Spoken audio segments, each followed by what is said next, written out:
Fasten your seatbelts for the realest Eagles and Sixers YouTuber! One who plays no clickbait and gets to the point! The myth, the legend, Nicky Stees! Come to my channel, you know the deal. Yo, boy, always keeps things real. I'm simply statue think and slate, dropping unrealistic mad 2K takes for the clip. Even though cats like that get views closer to the milli, never hear me preach, flip on to Philly. Before you watch the Eagles all the way through to early 22, authentic talk, forget what others do. Come to my channel, you know the deal. Yo, boy, always keeps things real. The 24/7, 365 way. Sports content for the reals to fill the day.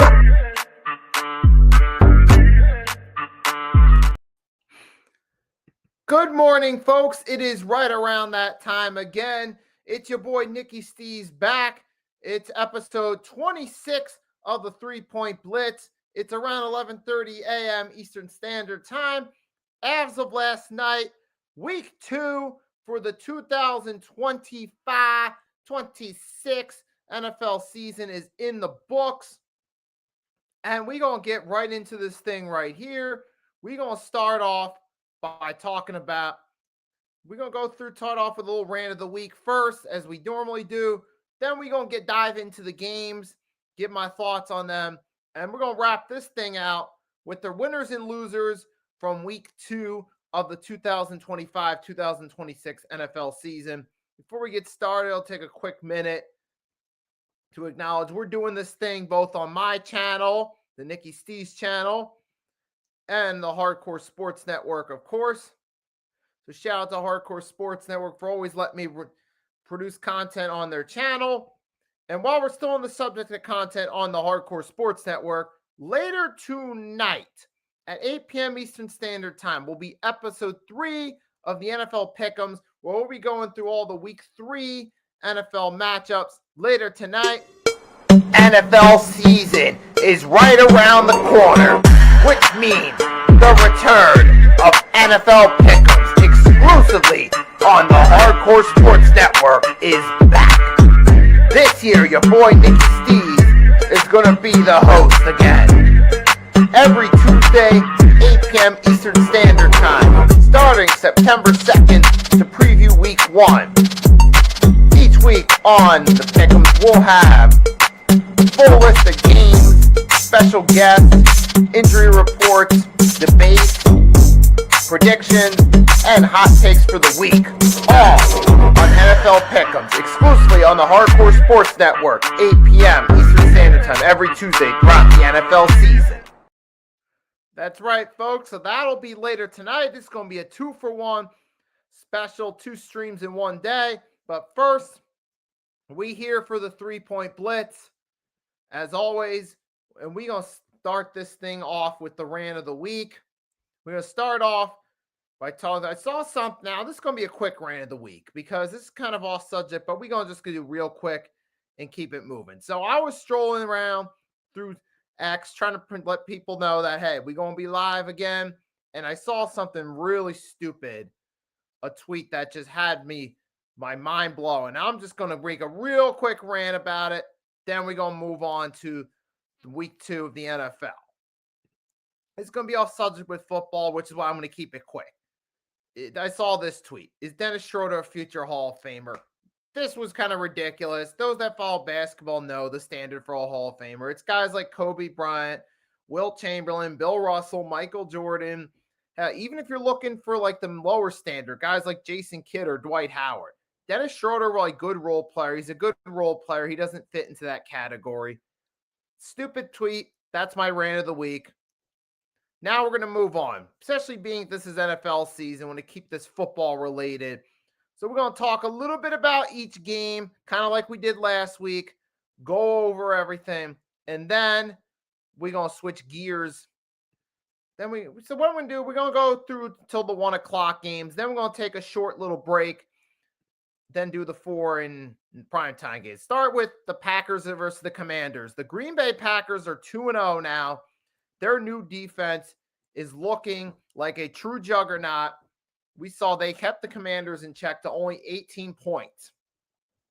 And this says a lot about the Green Bay Packers. Coming in 2 weeks First, they defeat the Detroit Lions in a stunner week 1, and then they bounce around week 2, beat the Washington Commanders. 2 games that, in theory, the Packers were not favorites to win, but through thick and thin, they found a way to get it done both times.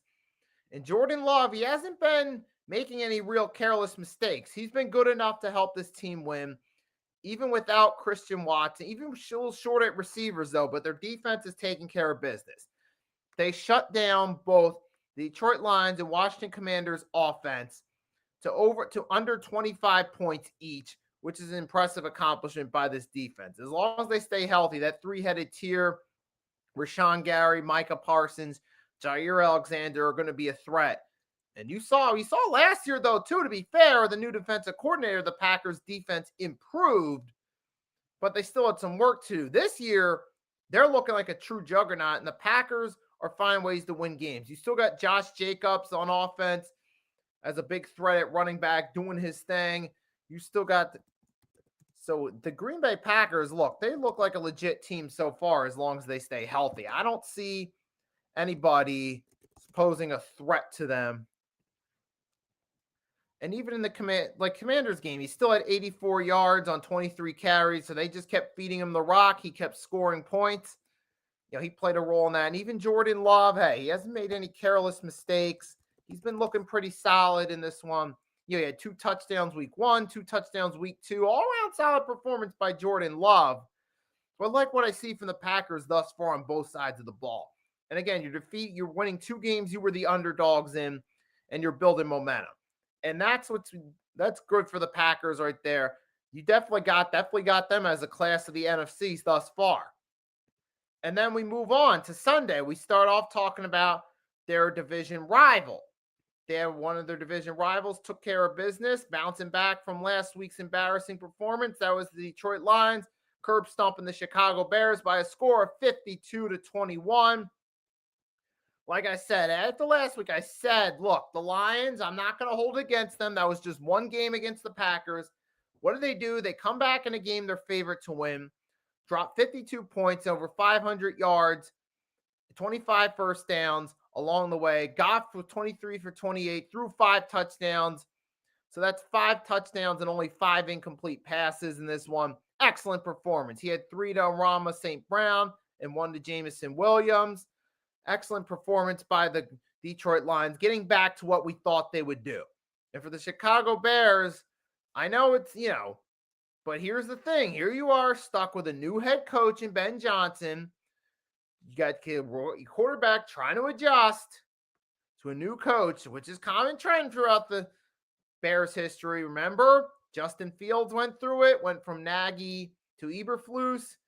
Trubisky went from Fox to Nagy, and now here you go again. It looks like the same old Chicago Bears. And the Detroit Lions did what they needed to, took care of business, had an absolute dominating performance. Give them props on this one. Now it looks like they're back. Like I said last week, I wasn't going to let week 1 make me think more. I wasn't going to panic about the Lions just because the Packers had one good game against them, because ultimately it's just one game. You can put it behind you and move on. And that ties in perfectly, because the next game I'm going to talk about involves another team who ultimately, it's a week-to-week thing. Now you're talking about this Pittsburgh Steelers. Remember last week they were looking like the class of the AFC. It looked like Rodgers found his niche, but now here they come back against the Seattle Seahawks. Rodgers throws 2 picks. He's looking like he's past his peak again. Seattle Seahawks looked actually good, especially on the defensive side, keeping that Steelers in check. You had Jaylen Warren in the run game was pretty inefficient. Well, he was solid in the passing game, off 4 receptions, 86 yards. He did his thing, though, in the pass game. But outside of that, the Steelers offense did not look that great. You had Jackson Smith and Cooper Kupp, the 1-2 duo, had themselves good performance offensively. And they did what they needed to do. Now, also on the flip side, give credit to Seattle's defense. They found a way through 2 weeks to keep the San Francisco 49ers and the Pittsburgh Steelers offenses to under 20 points each in both these affairs. They got 2 interceptions on the Steelers. And remember, they got 2 interceptions on Purdy in week 1 as well. So there was that. Plus, they got 2 sacks on him, on Rodgers. So this bit, you got to give credit. This Seattle Seahawks defense looks pretty good, all things considering.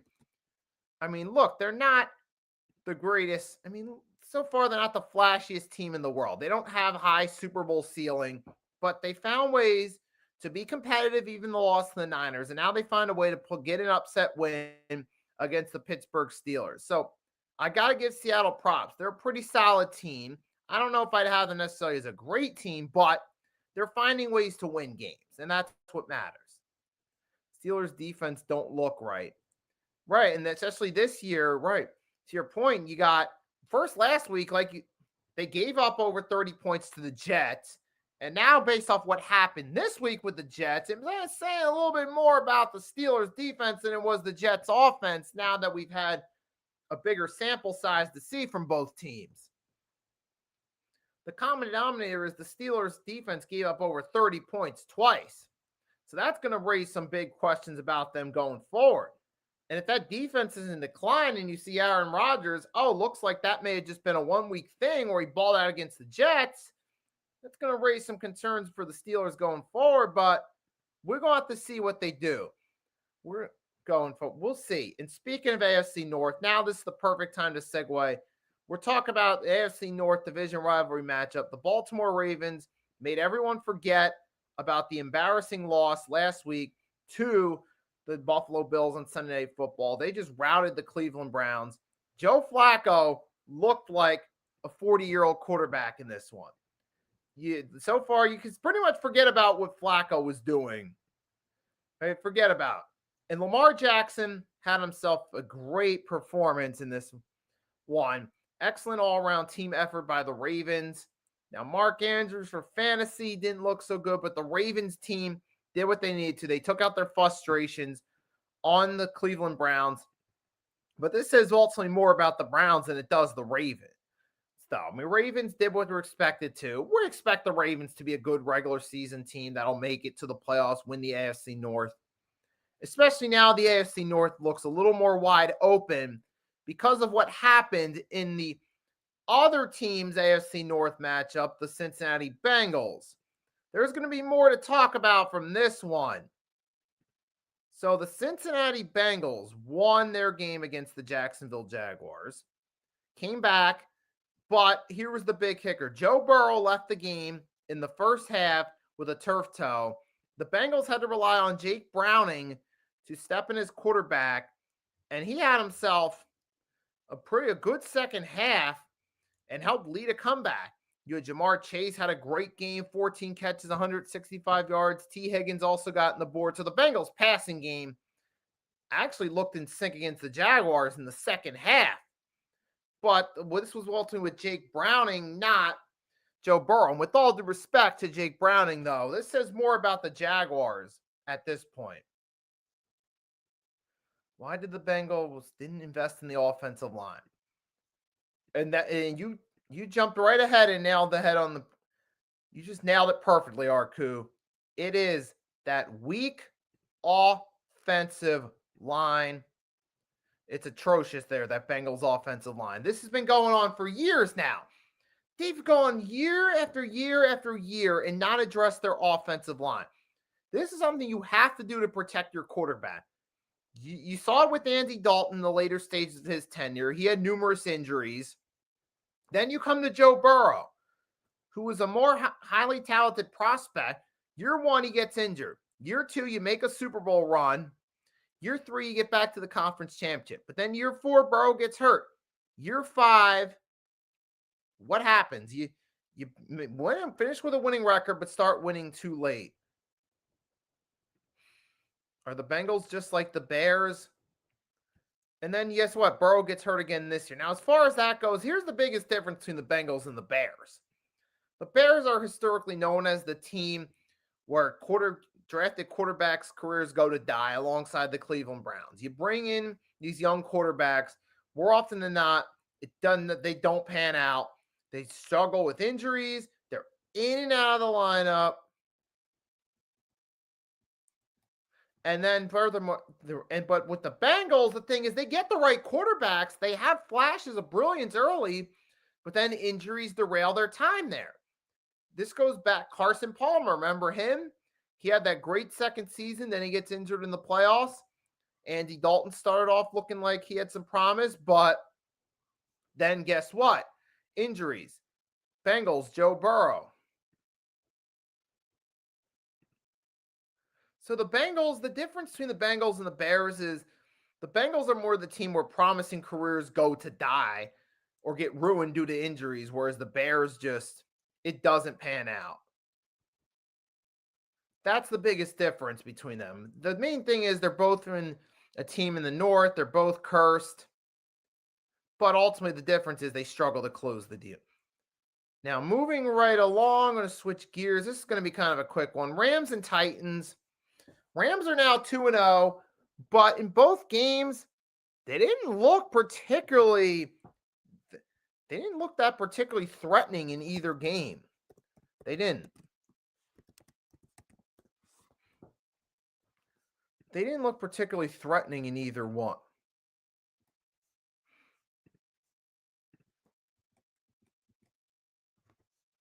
And then you look at this one. Yeah, they won against the Texans, but barely.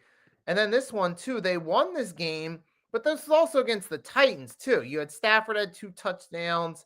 Devontae Adams had himself a good performance, but I mean, the Tennessee Titans were a little bit more competitive than expected. I mean, you did have Cam Ward had himself a touchdown. I mean, he didn't look great in this game, but considering the team that's around him, what do you expect? And to be fair, he's got no offensive line. They allowed 5 sacks. So the Rams defense had an opportunity to feast. So they took care of business. They beat the Titans. I don't know. This was a decent win for them, but we got to see what they do from there. I mean, Cam Ward looks solid, but he needs an offensive line going forward in the long term. And we'll see what the Titans do from here. For the Rams, they took care of business. Won as expected. So let's move on to the next one. This is going to be talking about another team, ironically, in the NFC West. We're going to talk about 2-0 San Francisco 49ers. Now, the 49ers are 2-0, but they look like one of the worst 2-0 teams I've seen. They did beat week 1, they beat the Seahawks, but Purdy looked sluggish. He threw 2 picks, an uninspiring performance. And then, yes, they beat the Saints, but they did so in a close matchup while injury riddled. The 49ers were lucky they were going against the Saints. And don't get me wrong, Mac Jones, he did look solid considering he had a pretty solid statistical performance in the air. Juwan Jennings is his name, the receiver. He looked pretty solid in this one. But to be fair, this was against the Saints, though. And they only scored 26 points. This didn't really impress me necessarily. I wasn't like, oh my gosh, Mac Jones did great. And Christian McCaffrey on the ground game, he only had 55 yards on 13 carries. He didn't have a great game at all. And the run game just really wasn't there. McCaffrey in the pass game was decent with the 6 receptions, 52 yards, but wasn't that great. Juwan Jennings was the lead receiver, but this is a team short receivers. But on the flip side, Spencer Rattler had himself a pretty good game. I mean, he stat padded to 3 touchdown passes. I think this is more about the Niners than it does the Saints. I mean, yeah, Jones was decent, but this was an awfully close game for a team. I mean, to be fair, the Niners aren't at full strength, but the fact that they're going to be stuck without Kittle. They're stuck without Purdy for a while. The fact that they've won these 2 games the way they did shorthanded, and knowing they're going to be shorthanded for a while, it's like, I don't know. While they're 2-0, they didn't necessarily inspire me. I wasn't impressed. But this next game was a game that on paper looked boring, but actually turned out to be a pretty darn good game between the Dallas Cowboys and New York Giants. So Cowboys played at noon, so I didn't pay attention to these early games. Oh, you didn't catch it? It's right. Fly, Eagles, fly. That's right, Dave. We'll get to that in a minute. But credit to both teams actually had themselves a good game. This was a good offensive game. 49er, the Giants ended up giving the Cowboys a run for their money. They got a few plays off turnovers, and they scored a late touchdown to take the lead, but Cowboys got back in field goal possession. Brandon Aubrey nailed a 60-yarder to send it to overtime, and then he hit the game winner in overtime. And I'll let Arcus speak on this one. He's the Cowboys fan. Go right ahead. Chat's all yours on this one, Arcus. He said Dak had to carry them, and for the most part, yeah, because obviously based off the way the game played, their defense didn't do great.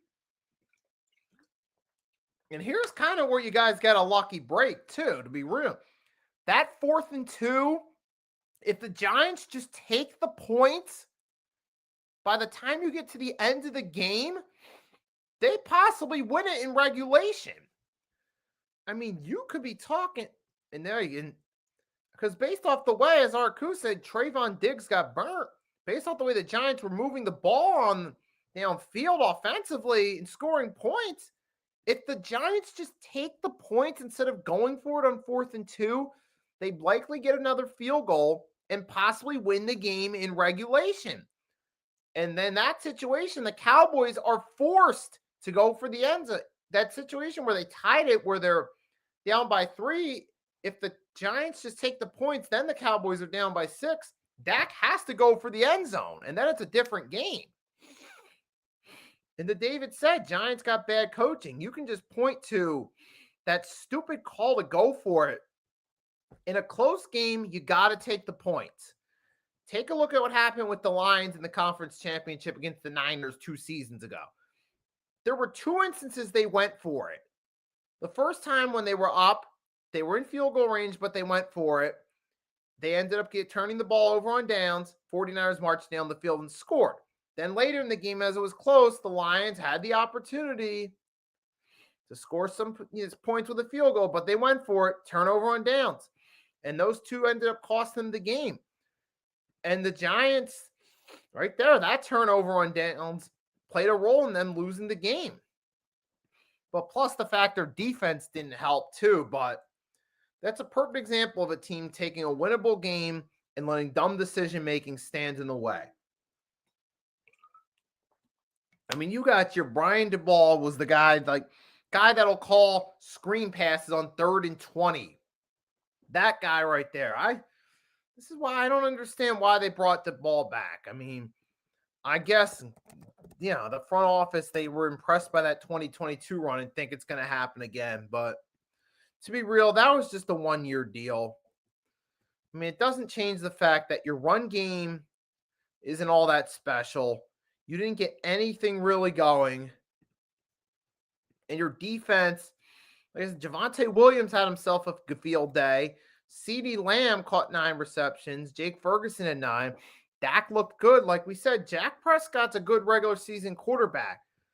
And it showed here. And ultimately, the Giants in a winnable game cost themselves. They got no one to blame but themselves. Moving right along, we got New England Patriots beat the Miami Dolphins in a high-scoring game. I think this says more about the Dolphins than anything. I mean, their defense looked doo-doo against the Patriots. They let Drake May look good. He had a few passing touchdowns. He had a rushing touchdown. Drake May had himself a nice performance. This could potentially be a confidence booster for Mr. Drake May going forward. And back to the Cowboys game, Pickens had some PI calls gone his way, which also played a role in the outcome of that game as well. But yeah, to be fair, though, to the Giants and Cowboys, that was a good game. It was a lot more interesting and a lot more exciting, especially at the end, than most people thought. And for now, switching gears back to this one, the Dolphins, like I said, it says, thanks to bringing up, Dolphins do look bad. I think it says much more about the Miami Dolphins than it does the New England Patriots. Because not to take anything away from Drake May, he had himself a good game, but this is the type of performance we have not consistently seen from Drake May. So I'm not really that impressed by it. But either way, the Patriots get the win. Dolphins look sluggish. Now there's rumors of them trading Tyreek Hill to Kansas City. That would be comical. Comical if it were to happen. Could you imagine Tyreek Hill going back to Kansas City just for...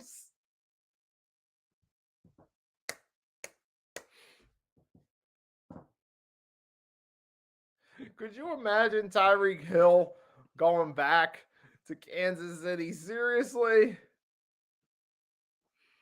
Seriously. Tyreek Hill back in Kansas City. This is what... This would be fitting of the Dolphins for all the drama they've let occur, though. It would be.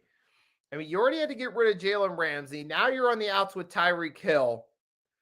You have that. You've also had the Tua concussion debacle that's been going on for a couple years. This is karma coming to strike the Dolphins back.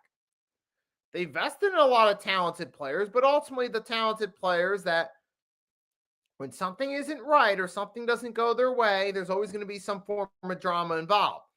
And ultimately, the Miami Dolphins got no one to blame for themselves. Now they're boxing a hole 0-2, losing to the Patriots. Patriots look good for 1 week, but we'll see what they do from here. Moving right along, last one we're going to talk about. We'll talk about the Bills and Jets real quickly. I mean, Buffalo did what was expected. They went up against the Jets. They took care of business, got the win. So salute to the Buffalo Bills, but, oh, man, Justin Fields, bro, it's a shame. That young man cannot catch a break no matter what. He's out with a concussion. The team did not play good at all during the game. And they just looked abysmal, man. The New York Jets are just one of those cursed teams that seems like no matter what, some always rotten luck always hits their way. And to be fair, same goes with Justin Fields, too. He hasn't played a full season, has he? So if anything, we're taking more, with all due respect to the Bills and their 2-0 efforts, but this is saying more about the Jets and Justin Fields than it does the Buffalo Bills. This is why I don't get, what did they see with Justin Fields? I mean, he hadn't proven anything up to this point that he could be the guy. Just because he had some flashes of nice plays here and there does not make you the guy. Does not make you set to lead an NFL franchise as a quarterback. There's a lot more than just a couple highlight reel plays. And I think the Jets are now learning that out the hard way.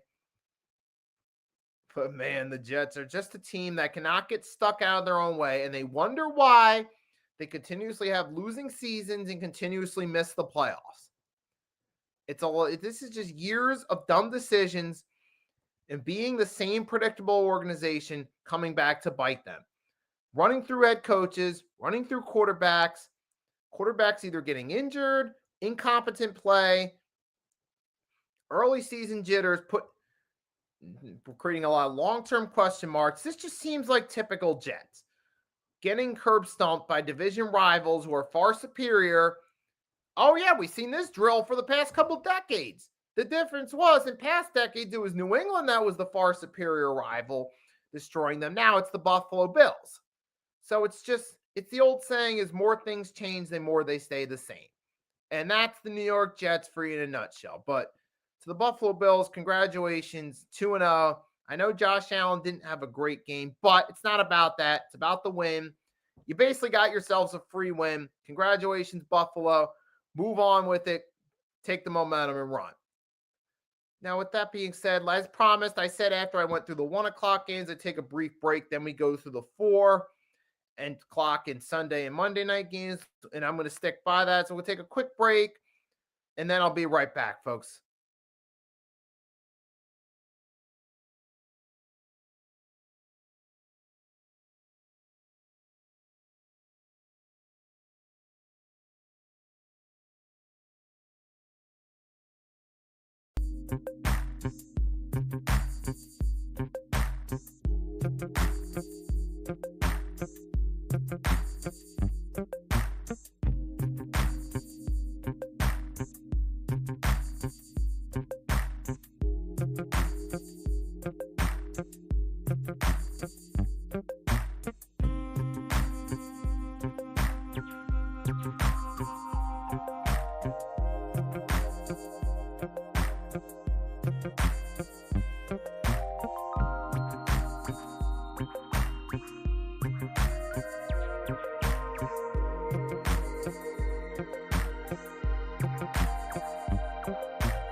Alrighty, folks, your boy's back after a quick break.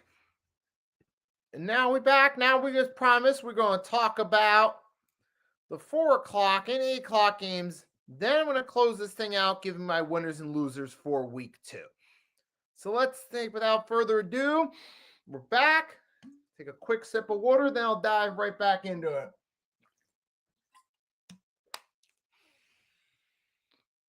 Yes, sir. Yes, sir. Let's do it. Without any further ado, let's get right back into it. We're going to talk about what happened, starting with the 4 o'clock games, continuing the trend of teams wearing blue jerseys. We'll talk about the Indianapolis Colts. The Indianapolis Colts, Denver Broncos. I said in my pick'ems last week, I wouldn't put the Colts beating the Broncos past them. And sure enough, it happened. Last second field goal wins the game for the Colts. It was in such a crazy game. And this was a game that we thought would be boring going into it, but kind of like its 1 o'clock counterpart with the Giants and Cowboys. That game we didn't expect much from that ended up being good. This ended up being the evening game that we thought wasn't going to be that great, but ended up actually delivering.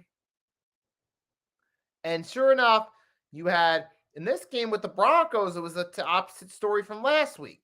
Their offense didn't look that great. They had 4 turnovers, but they found a way to get lucky and win. This week against the Colts, their offense actually looked good. Bo Nix returned to form, but their defense couldn't hold up, and they lost on a last-second field goal. Not to mention, there was a boneheaded penalty where it was a pushing penalty, a leverage penalty, which is a rare penalty on the field goal attempt. What happened was, it was number 92. He was lined up behind one of the players on the defensive line when they lined up for the 60-yarder at first. He basically pushed the other guy forward to try to give him leverage to get a better shot at blocking the kick. So that was considered a leverage penalty, which added 15 yards, took what was initially a 60-yarder, changed it to a 45-yarder. The Colts nailed the game winner. And had it not been for that leverage right there, guess what? The Broncos would have won that game because the kicker missed it. Schrader missed it wide right. Or was it wide right? Yeah. And then had they gotten another chance, had they just let it go and not caught that leverage penalty, they would have won the game in regulation 28-26. But that gave the Colts a second chance. Colts did what any team should do, take advantage of it, and made the field goal. I watched half the game because I had to go dinner. Had to go to my birthday dinner. All right, well then, happy belated birthday, Arku.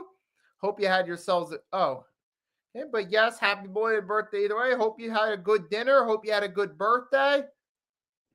And I really, I hope you had a good time.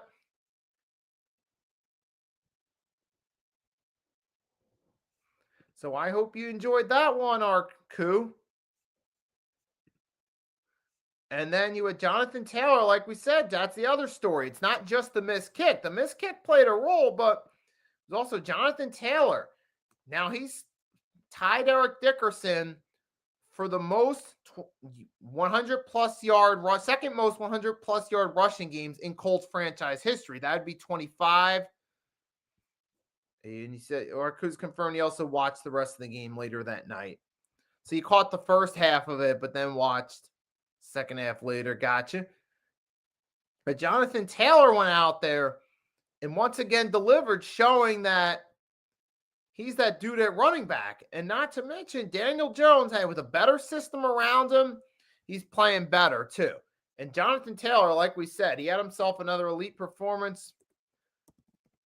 Now, hopefully they won't give him the salary. Now, hopefully with the new ownership, they won't give Jonathan Taylor the salary of a whale under new ownership, because that was the problem the previous ownership. But Jonathan Taylor, hey, he really did his thing, close to 200 yards on the day. If you had him in your fantasy league, this was a great day to have him.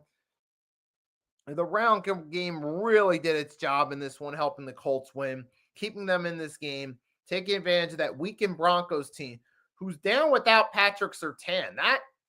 That's the big red flag for them. Pat Surtain being out of the mix. I'm going to see how long he's out for first.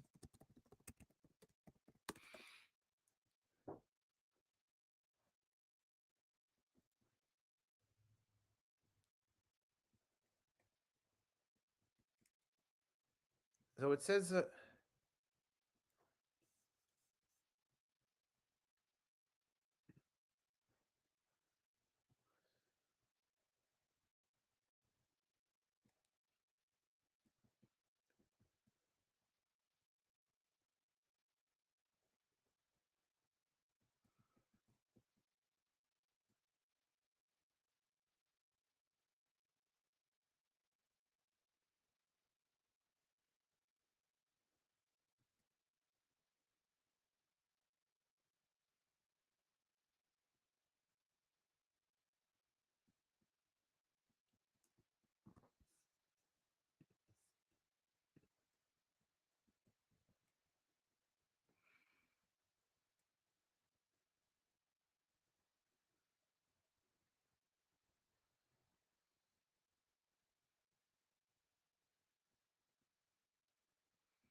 But yeah, now Pat Surtain, I'm looking this up real quick to see what's going on with Pat Surtain.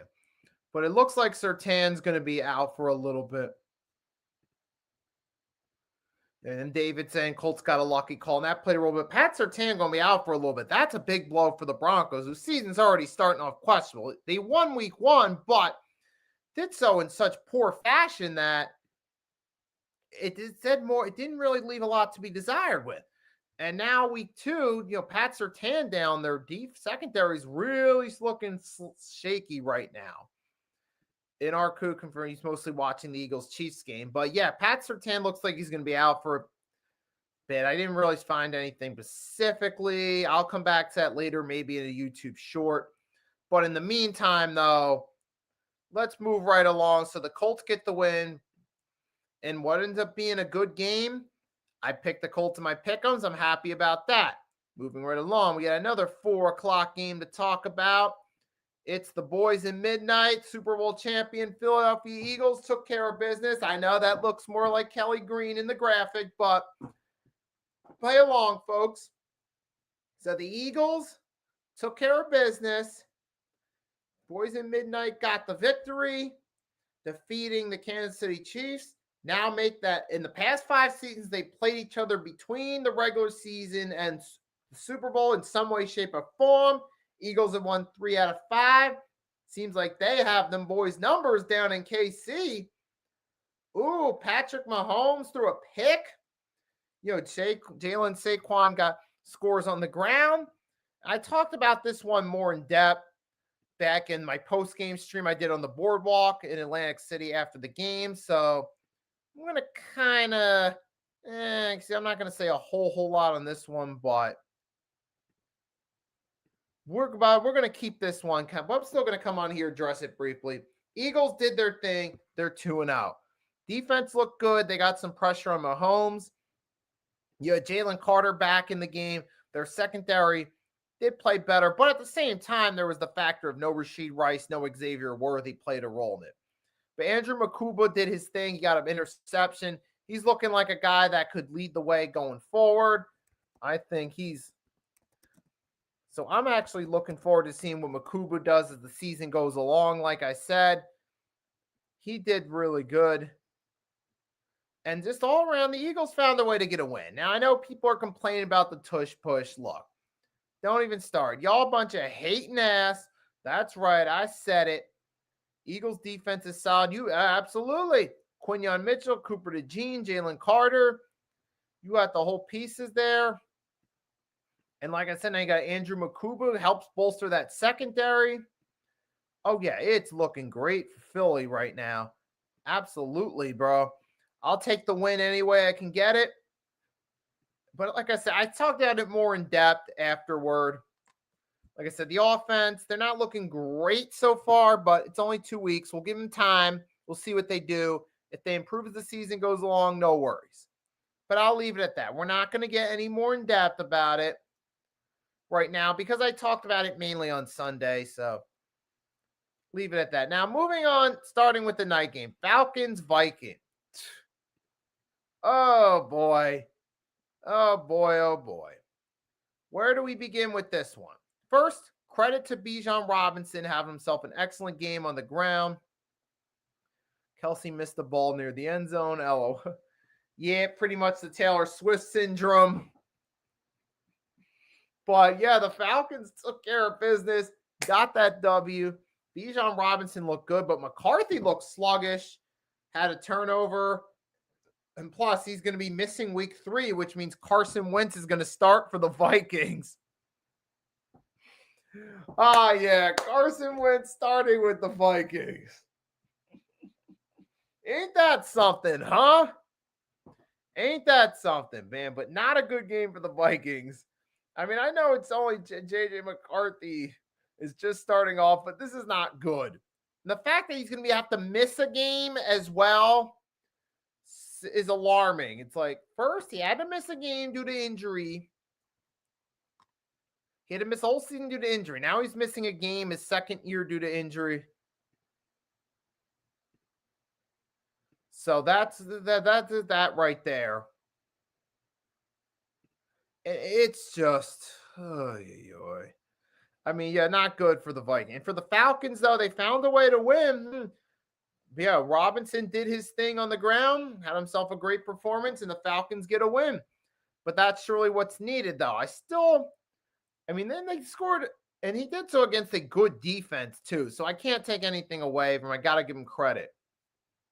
But good win for the Falcons. Now, speaking of good ground games, their NFC South division rival, the Tampa Bay Buccaneers, won their game in a close, more competitive game against the Houston Texans on the road with a similar strategy, ground and pound. Bucky Irving, Rashid White, both did their thing. Both racked up over 60 yards individually, racking up well over 100 yards on the ground for the team. And they played a big role in the Buccaneers' win over the Houston Texans. Now, not to take anything away from Baker Mayfield, Baker had himself a few nice plays as well, and he showed that when you put him with the right team, he can excel. And for the Houston Texans, man, well, they played better week 2. Their offense did a little bit more. They couldn't close the gap. They couldn't close out drives. They couldn't score enough points. So ultimately, they have to improve and do better as well. Sure, you played more competitive, but you ultimately didn't get the win. The Tampa Bay Buccaneers beat you at your home stadium in a game where you had the crowd on your side. You had everything going in your favor. What's up, Chad? What's up? Tampa Bay found a way to win, and credit to them. David said they could be a sleeper team, and so far that running game looks elite. Like you said, with Bucky Irvin, Rashid White, they really took care of business and did their thing on the ground. And that right there, folks, an excellent performance. So good ground performance by the Bucs. They took care of business, did what they needed to. Even though they were short on the offense and defensive line, they found a way to win, and that's what matters most. So shout out to the Tampa Bay Buccaneers, taking care of business, getting that much-needed W. Now, moving right up. Now, before we move on to the final game, I want to give props to Baker Mayfield because I never really came on here and said it. Baker Mayfield's had himself a nice redemption story. He went from the Cleveland Browns, where he had a roller coaster 4 seasons. Then after that, he went to the Panthers. He looked awful with the Panthers. Everyone counted Baker out. He was just an average guy who had some luck. He wasn't going to do anything. Then he did finish the 2022 season with the Rams. And even in that season, even though they didn't win a lot of games, Baker was playing with a shorthanded Rams team. He played solid for what he had. Then he comes to the Bucs in 2023. In that time, 2 straight NFC South titles, a playoff win against the Eagles. Granted, that was against that collapsing team, but still, you got that. And now with the good structure around them, with a good team around them, Baker Mayfield found a way to play winning football. He's limited the mistakes, and he's actually played better. It helps. He's got a good ground game. He's got good receivers with Evans. What's the rookie's name again? Who had himself a good performance last week. But Baker Mayfield now, finally, though, with the right teams around him. You got Cade Otton, tight end.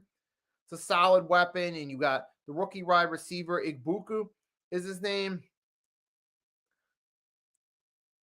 Yeah, Igbuku. Yeah, you got yourself some nice weapons over there. You got good running backs. Baker Mayfield's redeeming himself. But it ultimately proves, though, that, too, with any quarterback, you can't just rely solely on the quarterback. You got to have a team around him, too. Texans offense, yep. Missed a lot of opportunities in that game. You're right about that. And that helped. But it also, speaking of helping, is what I said, Baker Mayfield shows that you got to also put the right guys around a quarterback to succeed. And sometimes it's all about fit, too. Like Blaze Radio says on the Pick and Roll podcast with basketball, sometimes players got to go to a couple of teams before they find the right fit. Same thing with football. Baker Mayfield. He tried with the Browns, wasn't really the best fit, but that's them with any quarterback. Tried with the Panthers. That didn't really work.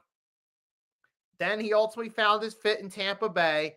He's got good receivers around him, good run game, all-around solid team, and now you see Baker Mayfield playing winning football. Now, as far as him being elite, I'm not sold on that, But Baker is a good quarterback, and he's had himself a nice redemption story since leaving Cleveland. So I at least got to give Baker props on that and give him his prop and give him his flowers. So congrats to Baker Mayfield on continuing his redemption story in Tampa. Congrats to the Bucs on being 2-0, starting momentum in the NFC. Now, I don't know if they're necessarily going to be contenders, but they could still be a solid team based off what I've seen so far. We just got to see where they go from here. And speaking of teams who found a way to assert themselves with wins. Now, we talked last but not least about the Los Angeles Superchargers. Still can't get used to that one. But with that being said, though, the Bolts took care of business, got the win on Monday Night Football. They forced Geno Smith to throw 3 interceptions, shutting down the buzz about him. Because remember, everything was looking up and up for Geno Smith. Up the after it was looking up the. You remember that, right? But then all of a sudden, week 2, not looking great. But then the Chargers did lose, had a blow. They lost Khalil Mack. And I wonder how that's going to affect them going forward. Let's see. Are there any late updates on Khalil Mack? So I'm going to check. Let's see.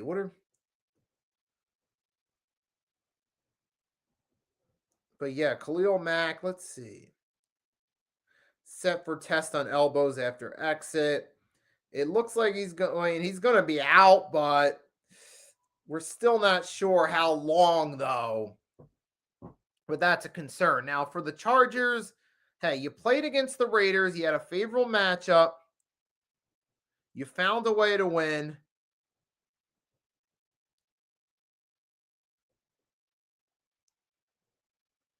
So the Chargers end up going 2-0.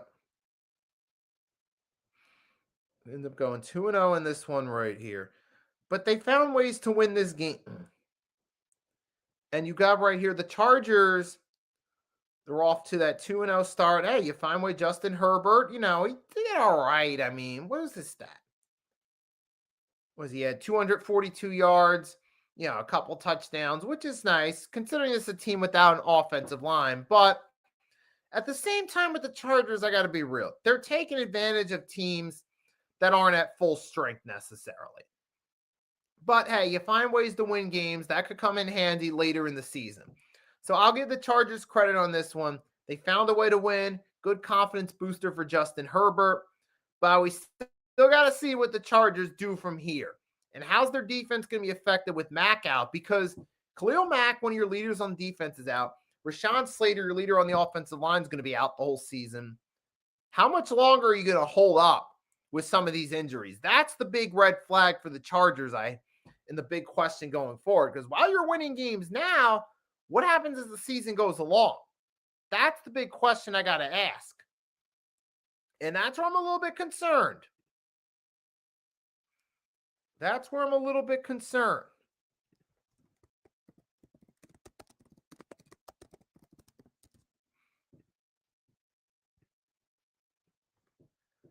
So we're going to have to see about that one as time goes on. But before we go off right here, we've reached an hour at this point. For those of you guys, if you made it almost all the way or most of the way, I appreciate your support. You're the MVPs for making it this far, that keep this thing going. And before we go, just going to do a quick recap. A few winners and losers. The main ones that stood out to me. NFL Week 2, main winners for me are the Green Bay Packers. Like I said, you have Jordan Love's looking improved. He's limiting the turnovers. Your defense has done great. You defeated 2 top NFC teams in games you weren't exactly, games that were tough games, but you found ways to win and assert yourself momentum early in the season. Good job by the Packers. The other Week 2 winner I'm going to go with sticks out is the Tampa Bay Buccaneers. You got yourselves a really good offense there that find ways to win. You got a good ground game. You got yourselves a good quarterback. You're finding ways to win games. You're 2-0. You've asserted some momentum in the NFC. So good job there.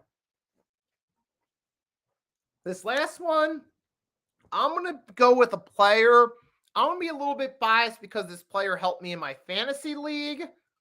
Surprisingly, the most points, but I'll go Brandon Aubrey because he was the hero. He was the hero for the Cowboys. And like I said, I'm a little bit biased because I do have him as my fantasy league kicker, despite being an Eagles fan. Not to worry, he's the only Cowboy on my team. But I got to go Aubrey because he made those clutch kicks and really played a huge role. And his stock went up. Not to mention, he did help out some fantasy players who had him as their kicker in their league. So give him props. He helped the Cowboys and maybe even a few fantasy owners win some games. Now, real quick before I go, NFL Week 2 losers. Go through this one. First loser, even in victory, the Cincinnati Bengals. You struggle to address your offensive line for years. Burrow got injured again. He's going to miss a significant portion of time. You're 2-0, but you look like you're in danger going forward for the season. So that's a loss even in victory.